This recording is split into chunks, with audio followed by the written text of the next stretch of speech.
Hi students, today we'll be talking about elementary graphs and in this lecture we'll be talking about three such graphs, namely constant function, linear function and quadratic functions।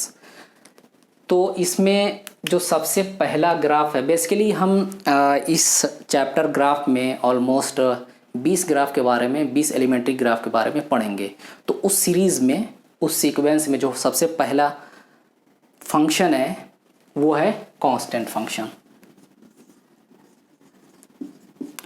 Constant function, अब यहाँ पे कोई भी एक function अगर इस तरह का है, हम f(x) को y भी लिख सकते हैं, जहाँ पे b क्या है, एक कांस्टेंट है। तो हम इसको क्या कहते हैं, कांस्टेंट फंक्शन कहते हैं।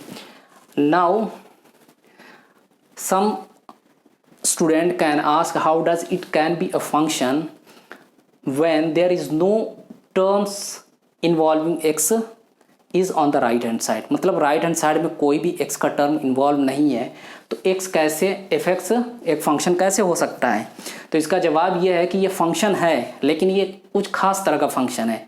इसमें खास बात ये है कि x की आप जो भी वैल्यू रखोगे आपको y हमेशा सेम ही मिलेगा, क्योंकि वहाँ पे x राइट हैंड साइड में कुछ है नहीं जिससे कि राइट हैंड साइड की वैल्यू वेरी कर सके।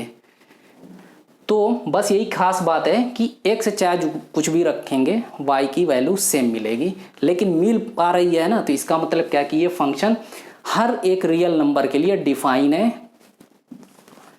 और एक और चीज़ अगर हम ये देखें y = b, इसको ऐसे लिख लेते हैं। तो आपने 10th क्लास में पढ़ रखा है कि ये क्या रिप्रेजेंट करता है, एक हॉरिजॉन्टल लाइन को रिप्रेजेंट करता है, जिसका कि इक्वेशन मैं ड्रॉ कर लेता हूँ। ये एक्स एक्सिस और ये है वाई एक्सिस। ये पॉइंट हो जाएगा 0,b। तो ये बेसिकली एक हॉरिजॉन्टल लाइन को रिप्रेजेंट करता है which passes through the point 0,b which is nothing but the intersection of the line, horizontal line and Y axis. तो ये इस कांस्टेंट फंक्शन का ग्राफ, तो कांस्टेंट फंक्शन का ग्राफ क्या होता है, एक हॉरिजॉन्टल लाइन होती है जो पास कहाँ से करती है, 0,b, और b क्या है, f(x) के इक्वल टू जो राइट हैंड साइड इक्वेशन में लिखा होता है वही क्या होता है, वो b यहाँ पे y कोऑर्डिनेट रहेगा इसका। अब हम इसके डोमेन के बारे में बात करेंगे। वैसे तो लाइन ड्रॉ कर ली, चाहे तो यहाँ से लिख सकते हैं डोमेन है ना। इस फंक्शन का डोमेन क्या हो जाएगा, -∞ to ∞, which is nothing but the set of real numbers which is denoted by R। चाहे तो यहाँ से भी हम आर्गू कर सकते हैं कि इसका डोमेन क्या होगा। x कुछ भी रखो, y मिल रहा है आपको, ये अलग बात है कि सेम मिल रहा है, लेकिन मिल तो रहा है ना। तो इसका मतलब क्या है कि सारे रियल नंबर्स यहाँ पे अलाउड हैं। तो यहीं से हमने क्या निकाला, इन्फेरेंस निकाल लिया, नतीजा निकाल लिया कि इसका डोमेन क्या होगा, इस फंक्शन का डोमेन ये होगा ओपन इंटरवल, जो कि complete set of real number को रिप्रेजेंट करता है। अब हमें क्या करना है, रेंज लिखना है इसका। रेंज के लिए क्या है कि जो y का कलेक्शन होता है, मतलब डिफरेंट x रखोगे आप, तो y की अलग अलग वैल्यूज़ मिलती जाएंगी। उन y वैल्यूज़ के कलेक्शन को आप एक जगह इकट्ठा कर लो, that set is called range of the function. तो यहाँ पे रेंज क्या आ रहा है, x कुछ भी रखेंगे, y हर बार y की वैल्यू वही से मिल रही है, मतलब y सिर्फ एक ही आ रहा है। तो रेंज के सेट में सिर्फ एक एलिमेंट है। एक एलिमेंट को लिखने के लिए, जो कि b है, हम क्या करते हैं, करली ब्रैकेट का यूज़ करते हैं। बेसिकली हम करली ब्रैकेट का यूज़ फाइनाइट सेट को लिखने के लिए करते हैं। तो ये रेंज हो गया फंक्शन का। तो इन चीज़ों के बारे में बस इतना ही है कि कांस्टेंट फंक्शन क्या होता है, उसका डोमेन क्या होता है, उसका रेंज क्या होता है। कोई और ख़ास बात फ़िलहाल नहीं हमें स्टडी करनी, इतना काफ़ी है फ़िलहाल के लिए। दूसरा है linear function. So the second point that we will be discussing is linear function. अच्छा, हम पहले से ही जानते हैं कि पॉलिनोमियल को पहचानना जानते हैं, कि पॉलिनोमियल की डिग्री क्या होती है वो भी पहचानना जानते हैं। क्लास 11th पहले 10th में भी आप ये सब चीज़ें पढ़ चुके होंगे।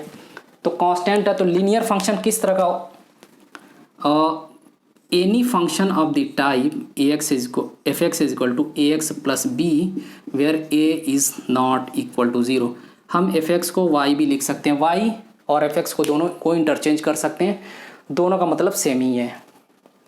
अब यहाँ पे लीनियर फंक्शन के लिए हमने क्या किया, ये एक पॉलिनोमियल है ना, y इज इक्वल टू और F X is equal to A X plus B, जिस ये एक्सप्रेशन एक पॉलिनोमियल को रिप्रेजेंट करता है जिसकी डिग्री क्या है 1। यहाँ पे डिग्री 1 लिखी नहीं है, नहीं लिखी रहे, 1 होता तो नहीं लिखते, तो इसकी डिग्री 1 है, तो ये 1 डिग्री का पॉलिनोमियल है और उसी को हम क्या कहते हैं, लीनियर फंक्शन कहते हैं। 2 डिग्री का पॉलिनोमियल होता है तो हम उसे क्या कहते हैं, क्वाड्रेटिक। 3 डिग्री का पॉलिनोमियल होता है तो हम उसे क्यूबिक एक्सप्रेशन या क्यूबिक पॉलिनोमियल कहते हैं। ये तो एक चीज़ हो गई। अब अगर हम ये देखें, इसको y ऐसे लिख लेते हैं, y इक्वल टू, ये ज़्यादा अच्छे से आपके माइंड में चमकेगा। ये एक स्ट्रेट लाइन को रिप्रेजेंट करता है जो आप पहले से जानते हैं, है ना। तो ये क्या एक लाइन को रिप्रेजेंट करेगा, उस लाइन का एक रफ ग्राफ ड्रॉ कर लेते हैं। तो ये कुछ इस तरह से होगा। तो ये आपका क्या हो गया, y is equal to F X is equal to A X plus B. इस फंक्शन का ये ग्राफ है। Suppose this line intersects the X axis at point P and y axis at point Q. Now let's say this line makes an angle theta with the positive x axis in anti-clockwise direction, है ना। ये क्या anti clockwise, अच्छा angle के 2 direction होते हैं, एक positive तो एक निगेटिव डायरेक्शन होता है। जब एंटी क्लॉकवाइज होता है ना, ऐसे एंटी क्लॉकवाइज डायरेक्शन, ये क्या पॉजिटिव डायरेक्शन का कन्वेंशन है। क्लॉकवाइज डायरेक्शन ये थीटा के निगेटिव डायरेक्शन का कन्वेंशन है। जब ऐसे मेजर करेंगे क्लॉकवाइज तो थीटा को निगेटिव लेंगे, जब एंटी क्लॉकवाइज लेंगे, यहाँ पे एंटी क्लॉकवाइज लिया हमने, तो यहाँ पे पॉजिटिव लेंगे। ये एक चीज़ हो गई। अब हम क्या चाह रहे हैं कि ए को और थीटा को रिलेट करना चाह रहे हैं, ये जानना चाह रहे हैं, या कुछ टर्मिनोलॉजी से एसोसिएट करेंगे ए और बी को। तो यहाँ पे बेसिकली जो ए है, which is nothing but the coefficient of X is slope of the line whose equation is y is equal to A X plus B, या उस फंक्शन का स्लोप है। और इस केस में ये फंक्शन क्या है कि स्ट्रेट लाइन को रिप्रेजेंट करता है, तो स्लोप है। और स्लोप किसी स्ट्रेट लाइन का क्या होता है, जो थीटा, जो मतलब लाइन जो एंगल बना रही है एक्स एक्सिस से एंटी क्लॉकवाइज डायरेक्शन में, उसका अगर tan थीटा ले लें तो वो स्लोप के बराबर होता है। ये बेसिकली tan थीटा या स्लोप क्या है, लाइन की एक प्रॉपर्टी है जो लाइन के ओरिएंटेशन को शो करती है एक तरह से। तो लाइन पहचानी कैसे जाती है, 2 चीज़ों से पहचानी जाती है लाइन, या लाइन की आइडेंटिटी क्या होती है, वो होता है लाइन का स्लोप होता है और दूसरा होता है इंटरसेप्ट होता है उसका। तो यहाँ पे हमने स्लोप लिख लिया, है ना, थीटा के टर्म में। अब हम ये जानना चाह रहे हैं कि ए का साइन क्या होगा। तो आपने 10th क्लास में ट्रिग्नोमेट्री पढ़ी है, वहाँ पे 0 अगर कोई भी एंगल 0 और 90 डिग्री के बीच में होता है तो उसके tan थीटा की वैल्यू पॉजिटिव होती है। यही नहीं, सारे ट्रिग्नोमेट्रिक रेशियोज़ की उस थीटा के लिए सारे ट्रिग्नोमेट्रिक रेशियोज़ की वैल्यू क्या होती है, पॉजिटिव होती है। तो यहाँ पर tan थीटा है, उनमें से एक है ये रेशियो, तो यहाँ पे भी क्या हो जाएगा, ए क्या हो जाएगा, पॉजिटिव। क्यों होगा, theta is acute, theta acute angle है इसलिए ये पॉजिटिव होगा। तो ये एक पॉइंट हो गया जो इसके बारे में अगर कोई ग्राफ दिया हो लाइन का, उसको देख के हमें स्लोप के साइन के बारे में बात की जाए तो वो हम बता सकते हैं। यहाँ पे स्लोप का साइन क्या है, स्लोप क्या है, बेसिकली ए है तो उसका साइन यहाँ पे पॉजिटिव है। इस पर्टिकुलर केस में ये ग्राफ को देख करके, इस इक्वेशन को देख के हम साइन नहीं बता सकते, ये लाइन ड्रॉ की गई है ना, तो इसको देख के हम बता रहे हैं। ये एंगल थीटा क्या है, ये क्या 90 से कम है। अब दूसरा क्या है, दूसरी खास बात क्या है इस लाइन में, कि ये लाइंस एक्स और वाई एक्सिस को कहाँ पे इंटरसेक्ट कर रही हैं, तो वो पॉइंट पी और क्यू पे कर रही हैं। Now we want to find the coordinates of point P and Q. Since point P lies on the X axis and it also lies on the line, and any point which lies on x axis, its x y coordinate is 0. X axis पे कोई भी point अगर लाई कर रहा है तो उसका Y coordinate हमेशा 0 होता है। तो अगर हमें पॉइंट पी का कोऑर्डिनेट पता करना है तो what we can do is we can substitute y is equal to 0 in the equation of this line. और मतलब क्या, इस इक्वेशन में y is equal to X plus B में y इज इक्वल टू 0 रखेंगे। For the coordinate of point P substitute y is equal to 0 in the equation of the line.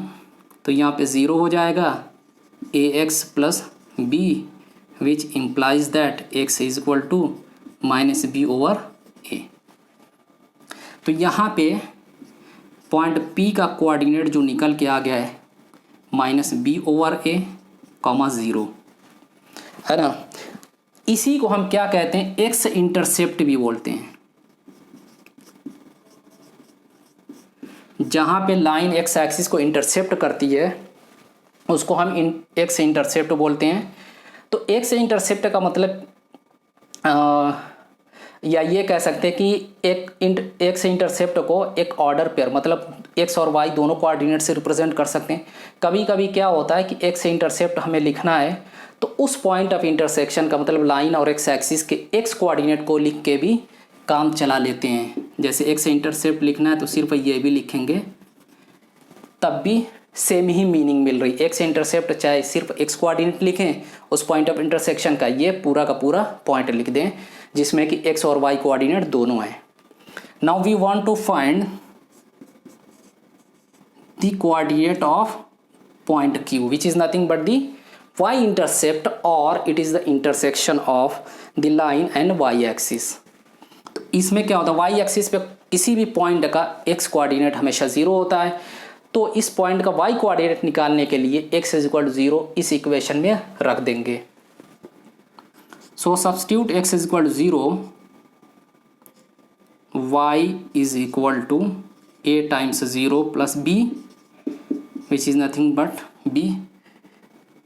सो यहाँ से क्या आ गया, पॉइंट Q का coordinate आ गया 0, b और इसी को हम क्या कहते हैं, y इंटरसेप्ट कहेंगे।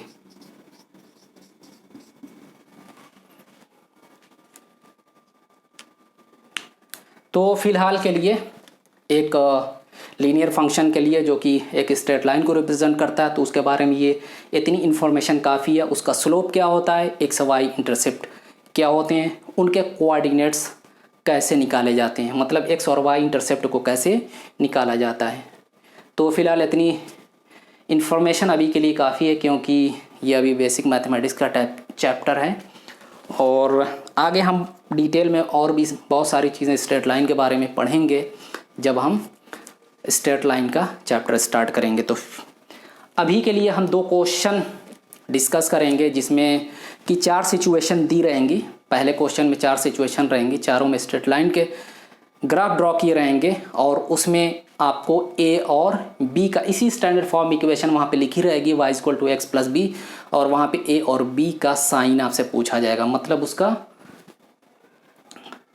उसकी वैल्यू नहीं पूछी जाएगी, बस उसका साइन। और दूसरा क्वेश्चन होगा कि उस क्वेश्चन में हम 3 सिचुएशन लेंगे, हर सिचुएशन में एक ग्राफ रहेगा, 2 स्ट्रेट लाइन के ग्राफ रहेंगे और दोनों स्ट्रेट लाइन के स्लोप के साइन के बारे में पूछा जाएगा, या ये कहेंगे दोनों लाइन के स्लोप को हम कंपेयर करेंगे कि किसका स्लोप बड़ा है। क्वेश्चन कुछ इस तरह से है, find the science of A and B in each of the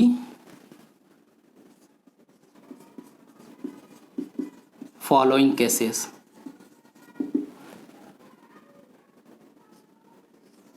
number 1 है ये y एक्सिस हो गई आपकी और लाइन से, अच्छा फिलहाल पहला ये वाला लेते हैं,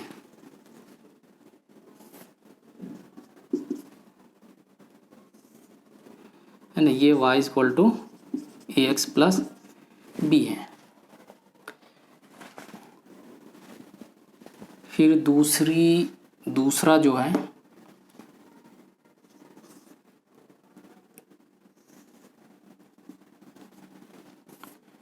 वाई एक्सिस, ये लाइन कुछ इस तरह से, इसकी भी equation A X plus B है। थर्ड है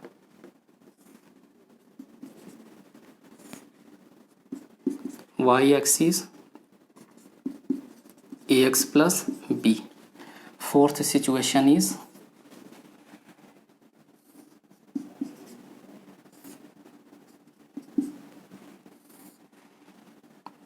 तो इसमें ये इसकी भी इक्वेशन क्या है, इस लाइन की equation y equal to X plus B. इन चारों सिचुएशन में क्या करना है, ए और बी के साइन हमें पता करना है। तो अगर हम इसमें बात करें, हमें ए का साइन पता करना। अगर हम ये देखें, ये वाली लाइन है, ये एंगल कितना बना रही है, थीटा बना रही है। एक्स एक्सिस से एंटी क्लॉकवाइज डायरेक्शन में एंगल थीटा बना रही है। तो स्लोप किसके बराबर होगा, ए बराबर क्या होता है, tan थीटा भी, और tan थीटा एक्यूट एंगल के लिए पॉजिटिव होता है।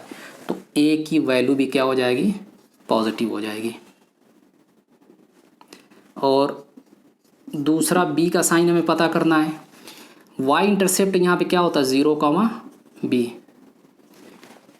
यहाँ पे अगर हम देखें, ये पॉइंट क्या एक्स एक्सिस के लाई कर रहा है, which means that the Y coordinate of this point is going to be negative, minus में होगा वाई कोऑर्डिनेट, जो कि यहाँ पे बी है।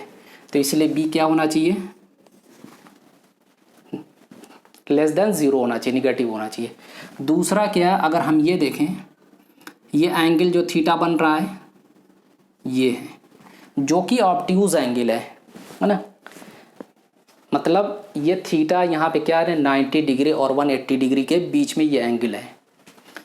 ए किसके बराबर होता है, tan थीटा। और tan थीटा की वैल्यू ऑब्ट्यूज एंगल के लिए, अगर थीटा ऑब्ट्यूज एंगल है तो tan थीटा क्या होगा, निगेटिव होगा।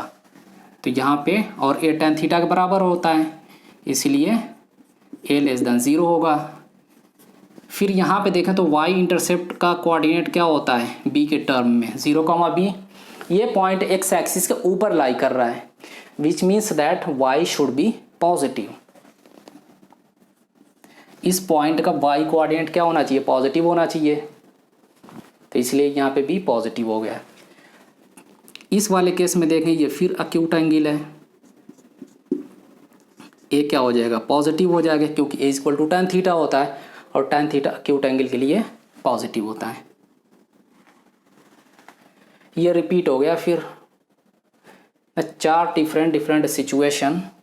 ये सिचुएशन कुछ ऐसे होगी,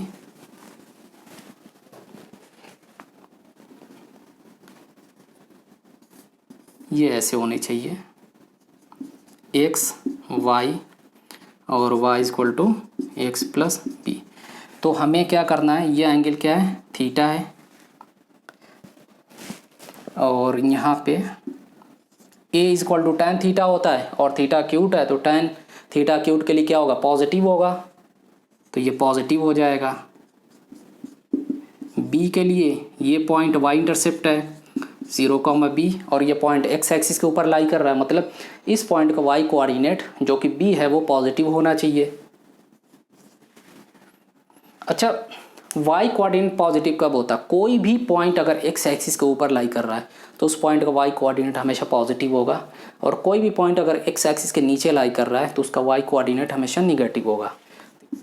पहला a का साइन चाहिए, यहाँ पे क्या, ये ऑब्ट्यूज एंगल है,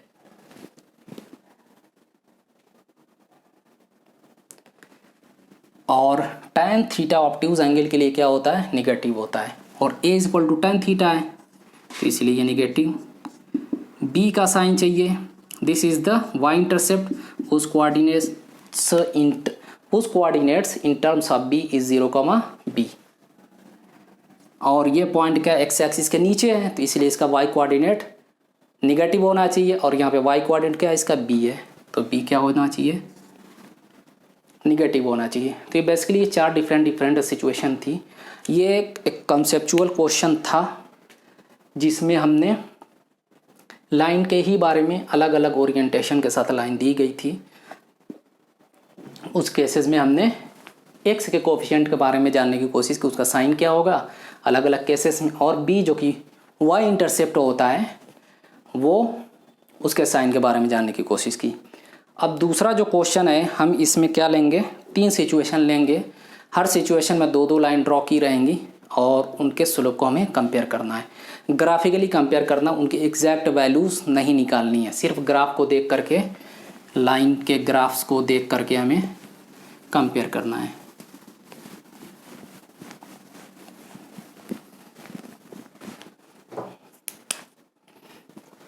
So question number 2 is compare the values of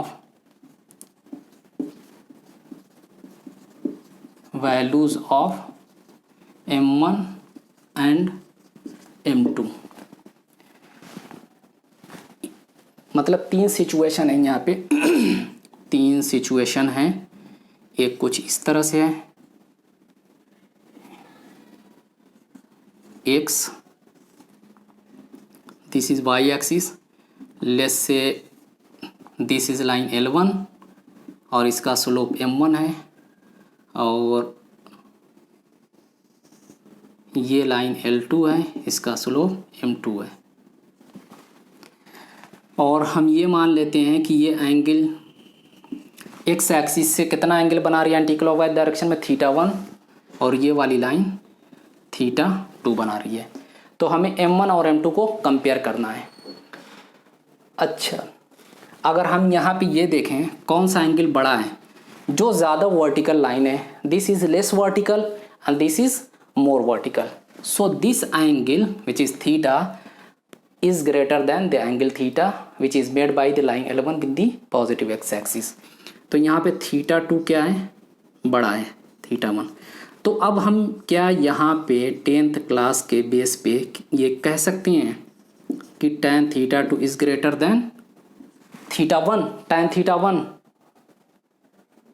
तो बिल्कुल कह सकते हैं। इसको समझने के लिए हम एक राइट एंगल ट्रायंगल बनाते हैं। सपोज ये एक ट्रायंगल बन गया, एक ये ट्रायंगल बन गया।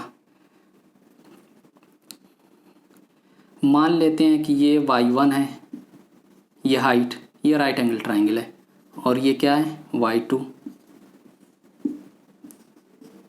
और ये बेस कह देते हैं b, ये एंगल θ1 मान लेते हैं और ये एंगल θ2।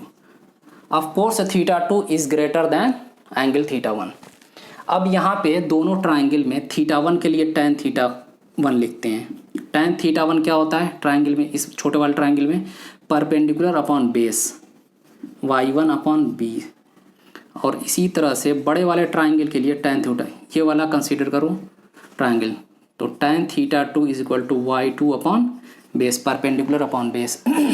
इसमें अगर देखा जाए तो दोनों के डिनोमिनेटर सेम है, न्यूमरेटर अलग अलग हैं, तो कौन सा बड़ा है, y2 बड़ा है, तो ये वाली क्वांटिटी इससे बड़ी हो जाएगी, मतलब क्या ये इससे बड़ा tan θ2। यहाँ पे θ2 क्या था, θ2 इज ग्रेटर देन θ1, तो यहाँ पे क्या हो गया tan θ2 is greater than tan θ1। मतलब क्या है कि अगर दोनों अक्यूट एंगल हैं, मतलब दोनों 0 और 90 डिग्री के बीच में लाई कर रहे हैं, तो जिस एंगल जो एंगल बड़ा होगा उसका tan θ क्या होगा, बड़ा होगा। दोनों अक्यूट एंगल होंगे तब उस केस में, तो यहाँ पे दोनों अक्यूट हैं, θ2 बड़ा, इसलिए tan θ2 is will be greater than tan θ1। और tan θ2 क्या है, is nothing but the slope of line L1 and M1 is the slope of line L1। M2 क्या हो गया, L2 का स्लोप M1 L1 का स्लोप है, तो M2 क्या हो गया, बड़ा हो गया M1 से। इस केस में जब दोनों लाइनें x एक्सिस से एंटी क्लॉकवाइज डायरेक्शन में अक्यूट एंगल बनाती हैं, और जिस लाइन का एंगल जो कि x एक्सिस से बन रहा है वो जिसका बड़ा होगा उसका tan θ बड़ा होगा, इसलिए उसका स्लोप भी बड़ा होगा। दूसरा केस लेते हैं, यहाँ पे सेकंड वाला केस लेते हैं। इसमें कि कुछ इस तरह से सिचुएशन है, एक लाइन ऐसे है और एक लाइन ऐसे है, दिस इज L1, इसका स्लोप M1, L2 इसका स्लोप M2, और ये एंगल क्या है θ1 मान लेते हैं M1 के लिए, और ये ये थीटा टू क्या है, ये लाइन एक्स एक्सिस से पॉजिटिव एक्स एक्सिस से एंटी क्लॉकवाइज डायरेक्शन में थीटा टू एंगल बना रही है, जो कि यहाँ पे ऑब्ट्यूज दिख रहा है। L1 लाइन क्या है, एक्स एक्सिस से एंटी क्लॉकवाइज डायरेक्शन में थीटा वन एंगल बना रही है, जो कि अक्यूट एंगल है। और हमें ये पता है M1 इक्वल टू स्लोप क्या होता है, tan theta one, M2 equal to tan theta two. तो यहाँ पे ये क्या होगा, थीटा वन अक्यूट है तो ये पॉजिटिव होगा, और थीटा टू ऑब्ट्यूज है तो tan theta to obtuse angle के लिए क्या होता है, निगेटिव होता है। तो कोई भी पॉजिटिव नंबर एक निगेटिव नंबर से हमेशा बड़ा होता है। तो यहाँ से क्या निकल के आगे, M1 is greater than M2। तो ये सेकंड सिचुएशन थी जिसमें एक ऐसी लाइन है जिसका स्लोप क्या है, पॉजिटिव है, एक का स्लोप निगेटिव है। तो उस केस में, इस केस में कंपेयर करना भी बहुत आसान है। इस वाले केस में भी आसान है जब दोनों के स्लोप क्या है, पॉजिटिव है, क्योंकि अक्यूट एंगल के लिए दोनों के tan की वैल्यू, चूँकि थीटा वन थीटा टू दोनों अक्यूट है तो उनके tan थीटा की वैल्यू क्या होगी, पॉजिटिव होगी। तो इस केस में भी आसान है, क्योंकि अगर दोनों अक्यूट हैं तो जिसका थीटा बड़ा होगा उसका tan थीटा बड़ा होगा। एक थर्ड सिचुएशन है जब दोनों लाइन के स्लोप क्या हो जाएं, निगेटिव हो जाएं।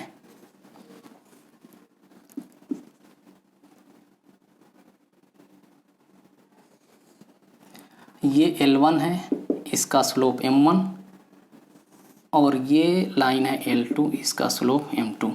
ये एंगल थीटा वन बना रही है L1, और L2 पॉजिटिव एक्स एक्सिस से एंटी क्लॉकवाइज डायरेक्शन में थीटा टू एंगल। अब यहाँ पे अगर हम देखें by observation, theta one and theta two both are obtuse angle. इसका मतलब क्या है कि दोनों का tan थीटा की वैल्यू निगेटिव होगी, मतलब दोनों स्लोप निगेटिव होंगे। अब यहाँ पे दो निगेटिव नंबर को कंपेयर करना है, दो पॉजिटिव नंबर को कंपेयर करना आसान है, दो क्या कहते हैं, एक पॉजिटिव और एक निगेटिव नंबर को भी कंपेयर करना आसान है। लेकिन यहाँ पे बहुत सारे स्टूडेंट क्या करेंगे, गलती कर जाएंगे, M1 कुछ ज़्यादातर क्या लिखेंगे, M1 ग्रेटर देन M2, जो कि गलत है। यहाँ पे आपको फ़िलहाल जो बच्चे क्लास 11th में पढ़े होंगे, क्लास 11th पढ़ चुके हैं ट्रिग्नोमेट्री वगैरह, जो भी ट्रिग्नोमेट्री से रिलेटेड चैप्टर्स हैं, तो उनके लिए कंपेयर करना आसान है। लेकिन जो अभी सिर्फ 10th पास करके आए उनके लिए ये है कि जो इस तरह से याद रखो, जो ज़्यादा वर्टिकल लाइन है उसका स्लोप मैग्नीट्यूड वाइज ज़्यादा होगा, मैग्नीट्यूड वाइज कह रहा हूँ मैं, वैल्यू वाइज नहीं। और जो लेस वर्टिकल होगी उसका स्लोप मैग्नीट्यूड वाइज कम होगा। मैग्नीट्यूड वाइज कहने का मतलब क्या है, ये एक नंबर -2 है, इसका मैग्नीट्यूड क्या है 2, और एक नंबर 3 है, इसका साइन -3 है, तो ये -3, इसका मैग्नीट्यूड क्या 3। तो मैग्नीट्यूड वाइज कौन सा नंबर, इसका मैग्नीट्यूड क्या आएगा, +2 आएगा, इसका मैग्नीट्यूड +3 आएगा। तो मैग्नीट्यूड वाइज दोनों में से कौन सा नंबर बड़ा है, 3 बड़ा है। तो जब मैं ऐसे कह रहा हूँ कि मैग्नीट्यूड वाइज दो नंबर में से कौन सा बड़ा है, तो उसका ये मतलब होगा उसकी पॉजिटिव वैल्यू लेने पे। तो आपको यहाँ पे ये याद रखना है कि एग्जाम्पल के लिए जो लाइन मोर वर्टिकल होगी, इस केस में L1 क्या ज़्यादा वर्टिकल है, मोर वर्टिकल है, तो उसका जो स्लोप होगा वो मैग्नीट्यूड वाइज क्या होगा, वो ज़्यादा होगा। लेस से इसकी वैल्यू क्या है, -9 है, और M2 की वैल्यू समझने के लिए -3 है। ये लेस वर्टिकल है, तो मैं जो कह रहा हूँ उस स्टेटमेंट के हिसाब से जो लेस वर्टिकल होगी मैग्नीट्यूड वाइज उसकी वैल्यू ज़्यादा होगी। तो मैग्नीट्यूड, इसकी मैग्नीट्यूड क्या आएगा 9 और इसका मैग्नीट्यूड 3। तो मैग्नीट्यूड वाइज क्या है, ये वैल्यू 9 3 से ज़्यादा है। लेकिन -9 और -3 में कौन सा बड़ा नंबर है, -3 बड़ा नंबर है। तो इसलिए क्या हो जाएगा, स्लोप M1 क्या हो जाएगा, कौन बड़ा हो जाएगा, M2 is greater than M1। तो इन दोनों में क्या था कि ये तो 10th क्लास के बेस पर ट्रायंगल बना के आप समझ सकते हैं कि M1 बड़ा होगा, M2 बड़ा होगा। इस वाले केस में भी बहुत आसान है, अक्यूट एंगल के लिए tan थीटा पॉजिटिव होता है, ऑब्ट्यूज के लिए निगेटिव होता है। तो यहाँ से पॉजिटिव नंबर निगेटिव से बड़ा होता है, इसलिए M1 M2 से बड़ा हो गया। यहाँ पे क्या याद रखना है, एक अलग तरह की चीज़ आपको फ़िलहाल याद रखनी है। जब हम ट्रिग्नोमेट्री पढ़ेंगे तो वहाँ पे आसानी से इन चीज़ों को कंपेयर कर सकते हैं। जब ग्राफ वगैरह पढ़ लेंगे तो कई तरीके हो जाएंगे हमारे पास एक नतीजा निकालने के लिए कि दो स्लोप जब क्या कहते दो लाइनों के जब स्लोप निगेटिव होंगे तो उनके स्लोप को कैसे कंपेयर करना है। तो इस वाले केस में जो लाइन ज़्यादा वर्टिकल होगी, ऐसे सोचना है आपको, जो लाइन ज़्यादा वर्टिकल है तो इस केस में L1 ज़्यादा वर्टिकल, उसका स्लोप मैग्नीट्यूड वाइज ज़्यादा होगा, तो एक्चुअल में क्या होगा, उसी का स्लोप कम होगा।